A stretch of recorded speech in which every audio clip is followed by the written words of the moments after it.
I currently have an active copyright strike on my channel and I'm remonetized. Nobody actually watches the appeal video.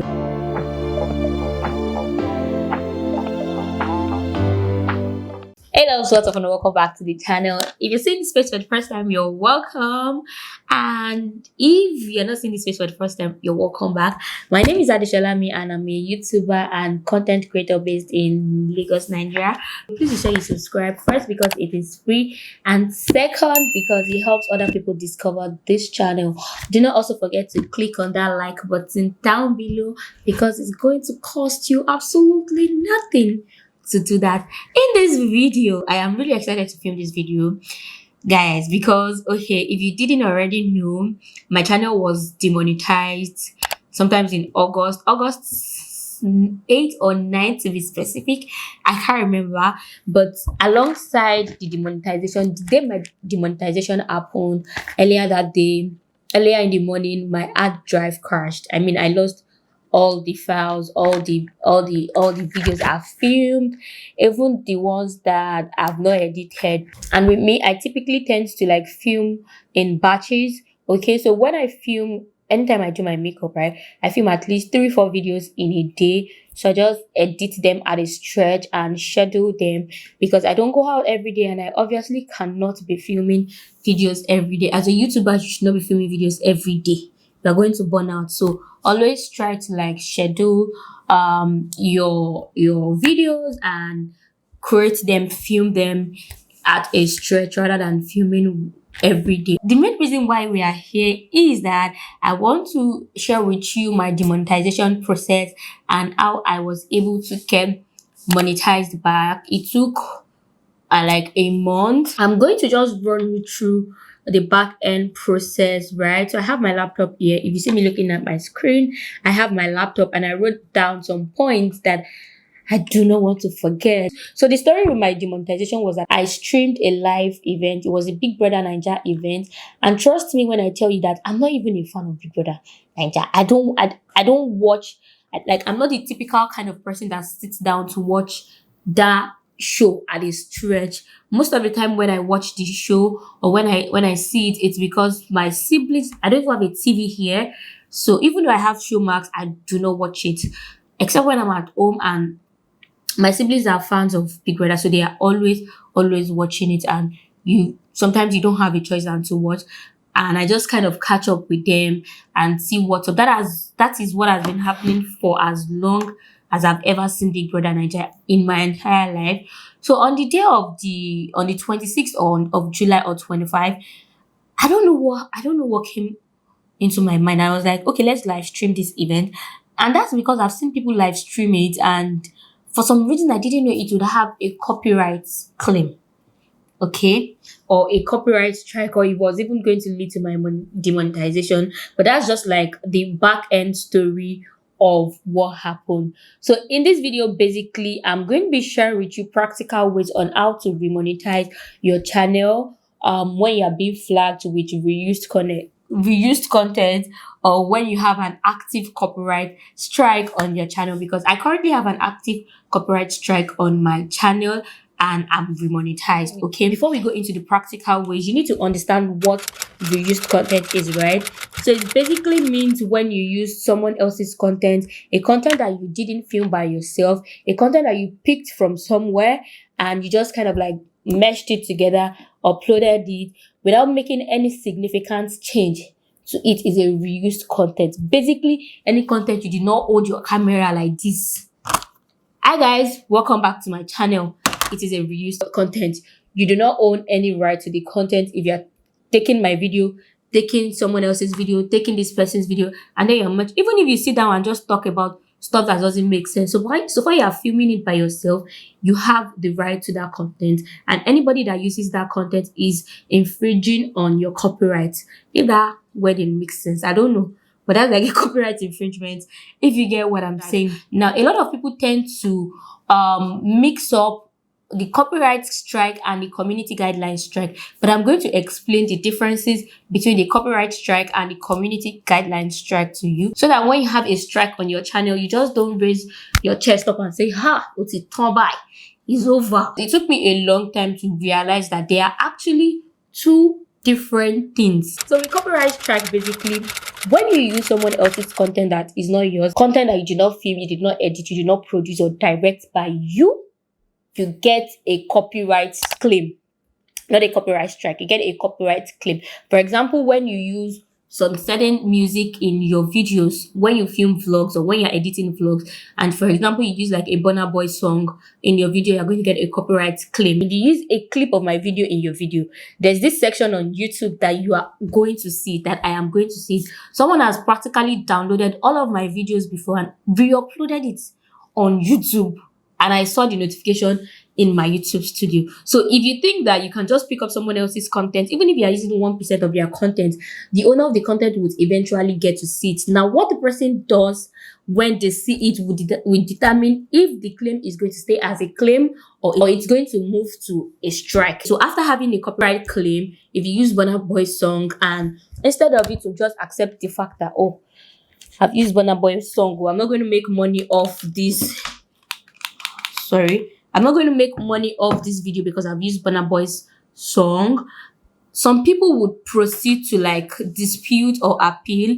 I wish I had not deleted some of the videos that I had copyright claims on, because when I started off YouTube, I used to do music reviews and I only had one copyright claim on one Olamide's video because it was like an album review and I really liked that album, so I didn't mind if it was making money off it, basically. But what some people do is that they will now go ahead to dispute that music as if they have the right to it. The minute you do it, those people can either choose to give you a strike, or they will tell you that no, you do not own this, you don't have any right to use this music. So the claim still stays. While the claim is on your video, they make all the money that you are supposed to make as a content creator, right? But if they say no, we don't want this person to even use this song at all, they will tell YouTube that YouTube should take that video down. And when they tell YouTube to take that video down, it leads to a copyright strike on your channel. I don't know if you understand what I'm saying. When the owner of the claimant, actually, that's the term being used. The claimant tells YouTube that, okay, YouTube, we don't want this video. We don't want this person to use this song at all in our video. This person is infringing on our copyright, stuff like that. YouTube takes the video down and you get a copyright strike. So that was what happened with me, because I streamed Big Brother Naija event and they told me, YouTube said, okay, the owner of this video, which was owned by DSTV, requested that the video should be taken down. And when they took the video down, it led to a copyright strike on my channel. I've heard instances where people have like 2, 3, 4, 5 copyright strike, and I know for a fact that it's not possible to have more than 3 copyright strike on your channel. So maybe they have it and then it expires and then they rehave it or stuff like that. I don't know. But you're not meant to have more than 3 copyright strike. The minute you have 3 copyright strike, your channel would be terminated and you are likely not to be able, I don't know how their algorithm works, but you won't be able to open another channel. The minute they find out that you are the owner of the channel again, they will take that channel down. So that is basically what a copyright strike means. You get a community guideline strike when YouTube removes your video because it violates their community guideline policy. When you say inappropriate words in your videos, YouTube could give you like a community guideline strike because it means that it violates their rules. You don't talk about you get, like, if I remove my clothes now, you know what everything looks like. You don't talk about stuff like that on the channel. You can't talk about harmful or dangerous acts, shocking content, adult content, violence. You can't use inappropriate language. The list goes on and on and on. So when you do any of those, you get a community guideline strike. So that is the difference between the community guideline strike and the copyright strike. Now that you've understood those two, I just wanted to clear that out of the way. And each of these strike, like I said, has a validity of 90 days. It's going to stay on your channel for good 90 days, but you can go on with your YouTube activities, post videos, upload, and you can still make money if your channel did not get demonetized. Now let's go into how I was able to reactivate my channel. The first thing I did was to film an appeal video. Now with appeal videos, I think nobody actually watches the appeal video, right? Because on my own channel, when I post videos, I watch through my videos at first. I always watch through my videos. So by the time on that video, it only has 2 views. Now it has 4 views because I've watched it after that time. And the average duration was about 2 minutes. The video was 5 minutes. So if 2 people watch it, how can I have 2 minute average duration when I watched the entire video by myself? So there's every possibility that YouTube does not watch your appeal video. You can get lucky, and then because I watched some video and they said, oh, after posting the video, YouTube remonetized their channel. But that was like 1 out of 100 videos. But after that, I don't know. So I filmed an appeal video. That one was unlisted. I sent it to YouTube. There is a link where you just have to input it, and then they will probably watch it behind the scene. But trust me, after that one, my channel was not remonetized. I sent couples of emails. I sent at least 100 emails back and forth. And then I gave up. When even after I tweeted them on Twitter and said, hey, Team YouTube, I think you've demonetized my channel wrongly. Can I have like a second review? And after several attempts, I was told that my channel, majority of my channel has reused content. Bro, I film all of my content, edit, script, and do everything myself. Nobody has ever edited one of my videos. So it was crazy when YouTube said most of the videos on my channel violate the reused content. I was even very angry. I just accepted that these people did not watch the video. So after doing that, I just chilled off. So I watched a series of videos, and from my research, what I noticed is that you just have to go back to your channel and review your channel. So when reviewing my channel, what I did the most was that I took my time to write my about section. My about section was pretty good before, but I just had to edit it and make it seem like I know what I'm doing, because trust me, I had to do everything I could to get the channel back up and running. But my profile picture looked good. My cover photo looked good. So I didn't want to change it. I was like, bro, I don't have issues with this. So I left it. But if you don't already have a very good profile picture, you should change your profile picture. If you have like this your Google name, maybe G or a random picture there, you should probably just change it and rewrite your about section, change your cover photo and your channel art. Then the third thing I did, or I was supposed to do, was that I was supposed to film like a new welcome video and explain what my channel does. But I didn't have time to film that video because I went home, and anytime I go home, I'm unable to film videos since I already moved all of my stuff down here.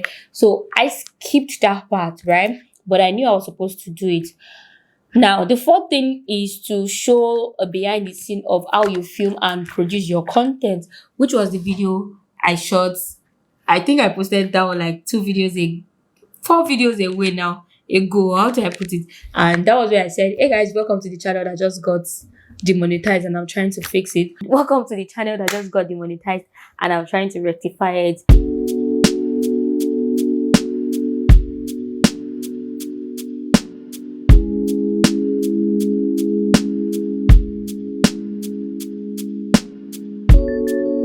I also love filming the behind the scene process of how I film, how I edit, basically how I set up my entire gadget, my camera, my lighting, my editing application, and all of those, just to prove to YouTube that I do everything by myself. YouTube are not interested in lazy YouTubers. Okay, they want to see that you are putting in the work, the effort to make those money that they are giving you. YouTube is not giving you free money though, but they want to see that you're actually putting the effort, the time, and the creativity, if that makes sense.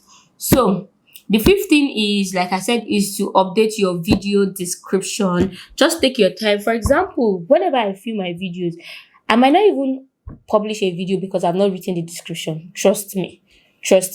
And I feel like it is very, very important to update your video description because it also helps with your channel analytics. That way YouTube is able to pick up your metadata and know whatever this channel is about. I'm slowly and gradually moving towards finance videos. And in fact, I even opened another channel, but I'm like, 4,000 watch hours is a lot too. Where do I start from? Yeah? So I said, no, Shola, don't do this yet. I can wake up tomorrow. I'll be like, okay, let me just, and I'm like, see, nobody's going to kill me if I'm dumping everything on this channel. People will just have to manage it like that. Okay. I'm not threatening you. But what I'm saying in essence is that it's very, very good to take your time to write your video description. That way you are able to trigger the YouTube algorithm to know that this is what your channel is doing. Right. So that's basically everything I did with my channel. Then I went ahead to tweet at Team YouTube again and told them, oh, I've reviewed my channel. Could you please look into it? And they just gave me one random response, like these people, they actually are testing me. And when I reapplied on this 9th of September. And the weirdest thing was that YouTube never sent me an email that I got remonetized. I feel like they did Ojoro and they were guilty. They didn't send me an email. They didn't do anything. I just randomly saw a comment on my channel. The person was asking a question and I wanted to reply. Then I saw that monetization stuff and cross. I was like, are you serious right now? Are you serious? And I went to check and then I saw that, okay, I've been remonetized, but no emails, nothing. YouTube, you people need to contact me because I don't know why you demonetized my channel to begin with. And you people did not even give me any, like they didn't give any genuine excuse, but whatever, you're my boss, Abby. So that's just it when it comes to the remonetization. I applied and it took them like, I think 2-3 days and then they restored my remonetization and yeah, you can now see ads on my videos. So that's basically everything what I did with my whole monetization process. And that's that about that. Okay, this video is crazily long. But anyway, we've come to the end of this video and I think I've been able to cover the major things that you need to know about monetization. If you still have any problem with it and you want me to like explain or anything, just leave a comment down. I'm going to try as much as possible to answer all your questions, okay? Because I know how hard it is to actually go through this phase for like a month. I was not making money. And trust me when I tell you that YouTube money means a lot to me. Aside from the fact that the money is in dollars. $1 is like 720 naira right now. Bro, it means a whole lot to me. It just shows that, okay, you're getting paid for whatever it is that you're doing. Even though my channel is not giving me as much as it should, because I have 14,000 subscribers and I struggle to have 1K views, which, I mean, it is what it is.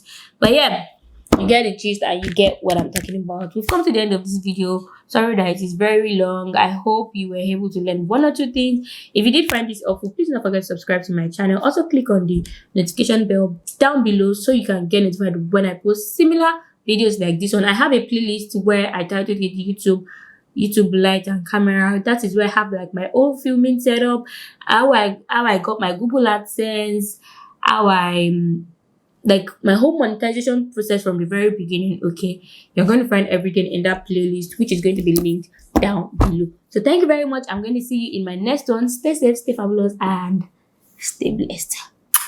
Peace out.